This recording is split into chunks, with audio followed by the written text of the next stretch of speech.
Right. Welcome back to another episode of post-match analysis series by Go Worldwide. I'm Rahul Preman, and with me I have cricket analyst Varad Vaichal.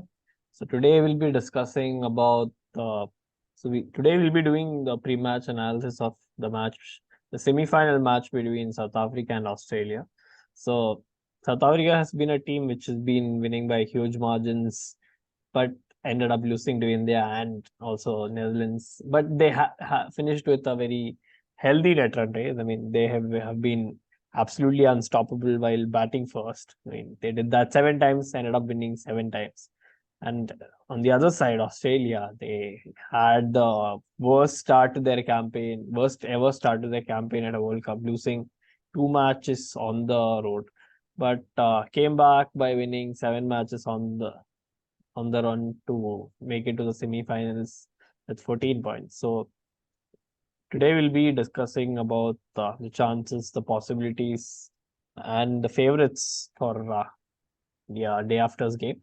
So let's get the ball rolling. So Varad, how do you look at the match between South Africa and Australia? Yeah, it's a no-brainer. Australia will win it because South Africans are traditional. They lose in crunch matches. They call the chokers, and their performance hasn't been at the best. They lost against Netherlands.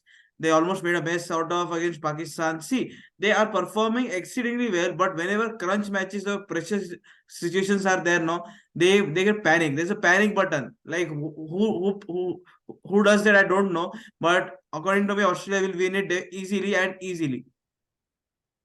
Right. So that was your analysis by lifelong Australian fan. Let's get into the group then.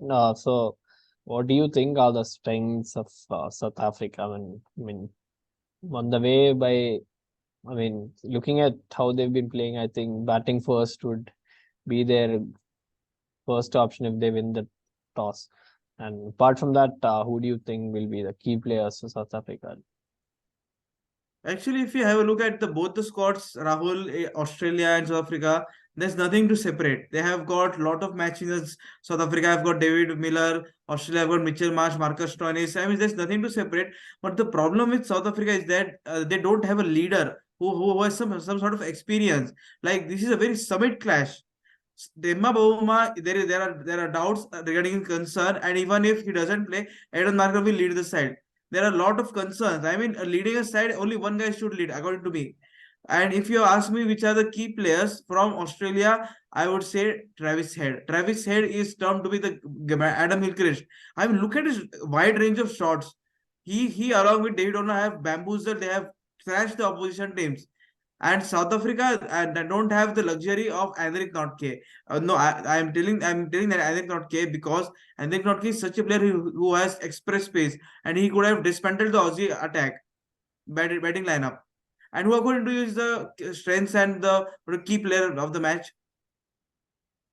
So yeah, adding on to your point, I mean, South Africa did end up losing Sisanda Magal and it's not KB before the tournament, but their pace bowlers have done exceedingly well to pick up wickets. We have Marco Jansen with picked up 17, 18 wickets. We have Kagiso Rabada and Lungi Engidi who's been bowling in tandem and supporting Nokia from one end.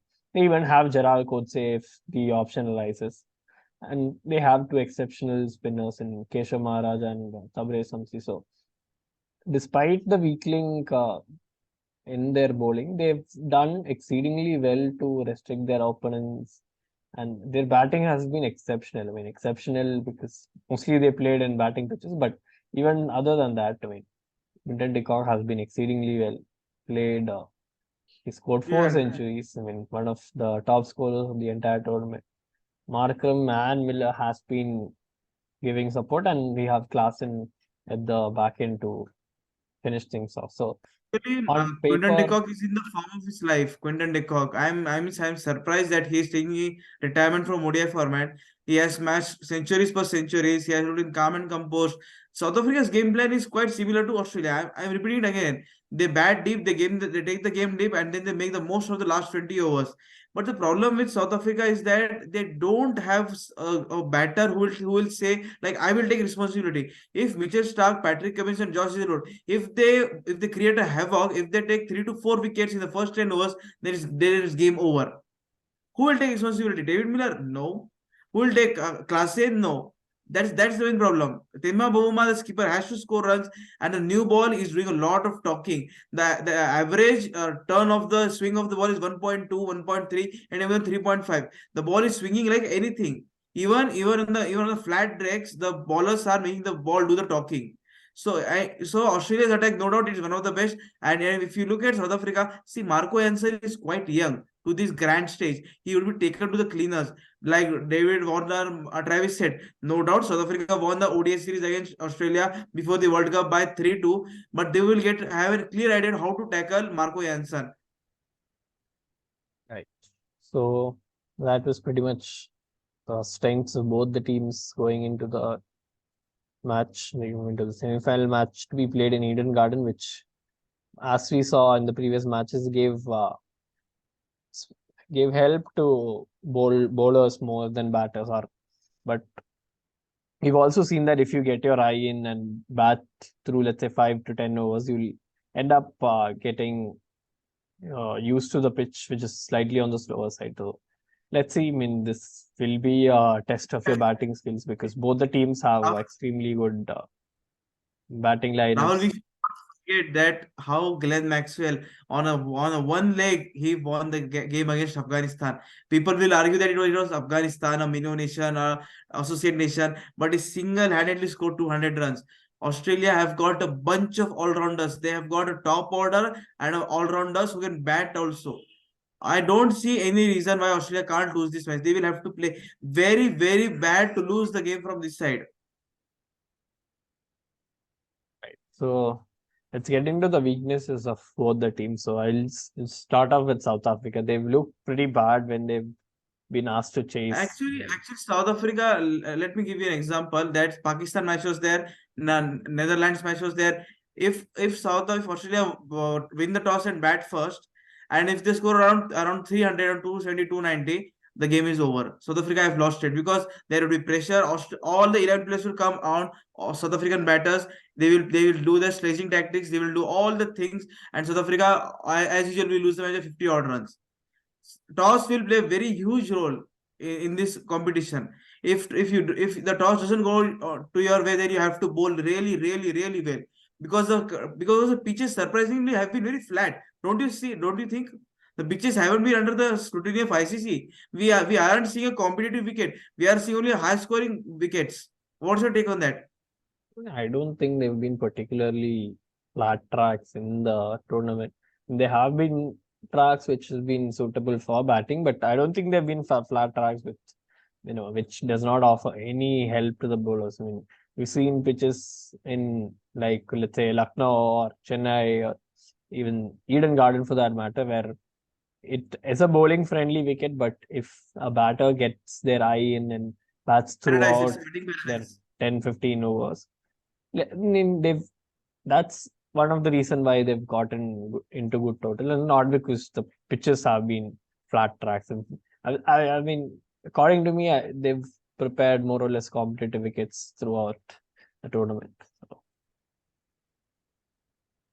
So yeah, that was yeah. Okay, So Rahul, just, what just a about question for you. yeah? Rahul, just a question for you. Uh, so if not, I'm not saying if Australia will win this contest, handsomely they'll win this contest, and from other side, which is the match is on 15th, India versus New Zealand. New Zealand will come out as victorious. We will talk about that later. So it will be repeat of 2015 World Cup final, and Australia will win the sixth ODI World Cup. So what reasons will India give when they lose against New Zealand? I would like to hear from you. No, India is going to lose it, and even if they come against Australia in the final, 2003 World Cup final, yes, it will happen again. What do you think about India's chances? I mean, I don't think we have to be addressing hypothetical questions at this point. India has been in a perfect nick. Australia has have had their hard times. They barely made it against Afghanistan. They lost against India. They lost against South Africa. And if and, they've, and still they and still they have made it to the top four. I mean, look at the performance of other teams. England has underperformed. Sri Lanka, Afghanistan, You can't Pakistan accept has the been very fact. good. You can't accept the fact that Australia played well. Okay, no issues, no more arguments and discussions. But I would like just to say that see, Australians are looking like as a bullies to me. I mean, they aren't whatever the nice guys any by any means. Patrick Cummins' side is very much dangerous on and off the field. They will do anything, they will do anything to win the World Cup. Their chief selector, George Bailey, he is literally saying that we have told the players to play fearlessly brand of cricket. I mean, this Australian team will cross all the boundaries and win the championship. No doubt it will be a tough contest. South Africa is not a minnow by any means. They have worked very, very hard. They're exceptional side.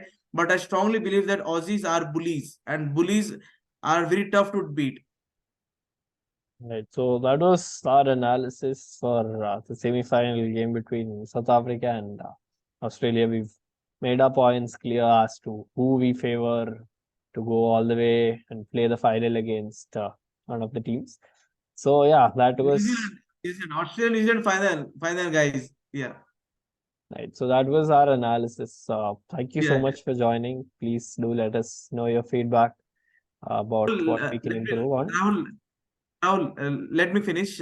See, guys, if you want to be one of your our very good friend Rahul Preman, then there's a link in the description box. You can apply for Go Worldwide firm, and we will provide you training from scratch, and you can write articles and speak also like Rahul does from Kerala, the Kerala man from us, right, Rahul? Right. So thank you guys. Uh, Yeah. Hopefully, we have a great game ahead. And even if it does rain in Mumbai or Calcutta, ICC has made it clear that we'll be having this some day. So no way we're gonna have a cut short game or a rain spoil game. Hopefully, we have a great game ahead. We get to see good cricket being played, and yeah, that's pretty much all we have to say about that. Thank you guys. Thank you so very much. Bye. Thank you. Bye bye.